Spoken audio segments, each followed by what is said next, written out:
చిన్నప్పుడు చేపట్టుకుని నేను ఉన్నానని ధైర్యం ఇచ్చారు. ఇప్పుడు అదే కూతురు కష్టమని వస్తే అవమానంగా చూస్తున్నారు.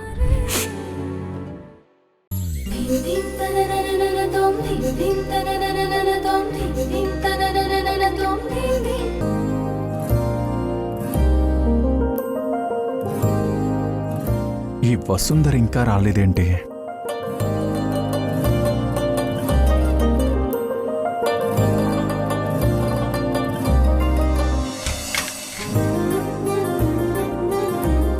మే ఐ కమ్ ఇన్ సార్?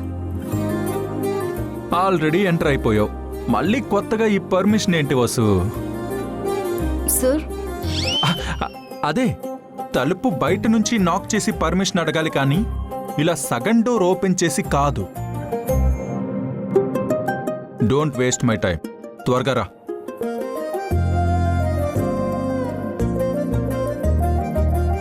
చెప్పండి. అంటే నేనేం చెప్పాలనుకుంటున్నానో నీకు తెలుసు కదా.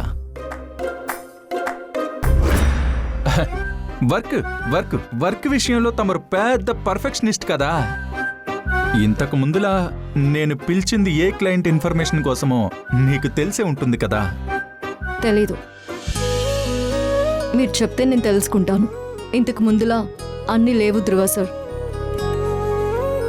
నాకు మాత్రం అన్నీ అలానే ఉన్నాయి వసుంధరా, నువ్వు పిలిచే పిలుపుతో సహా. అదే వర్క్ అలాట్ చేస్తాను, నోట్ చేసుకో.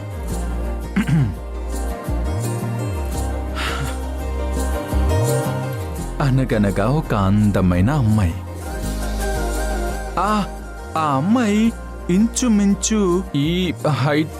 సార్ మీరు నాకు వర్క్ అలాట్ చేస్తానన్నారు.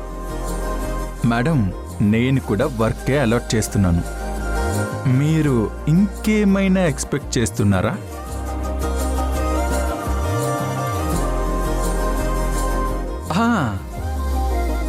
ఇలాగే లాంగ్ హెయిర్ ఉండాలి,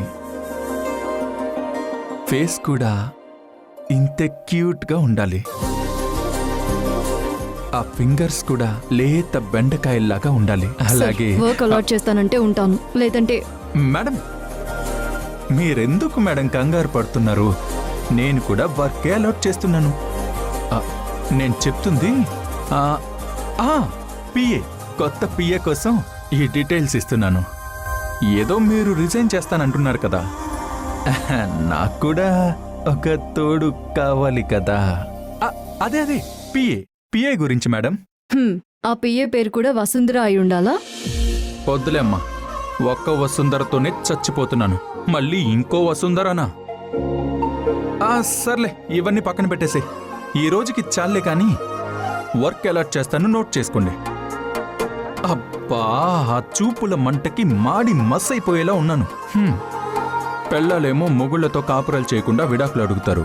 మరి ఆ మొగుళ్ల పరిస్థితి ఏంటో ఒక్కరు కూడా అర్థం చేసుకోరు. Madam, if you don't mind, మీరు కూడా కూర్చుంటారా? పర్వాలేదు సార్, మీరు చెప్పండి. అబ్బో, సరే, నోట్ చేసుకోండి.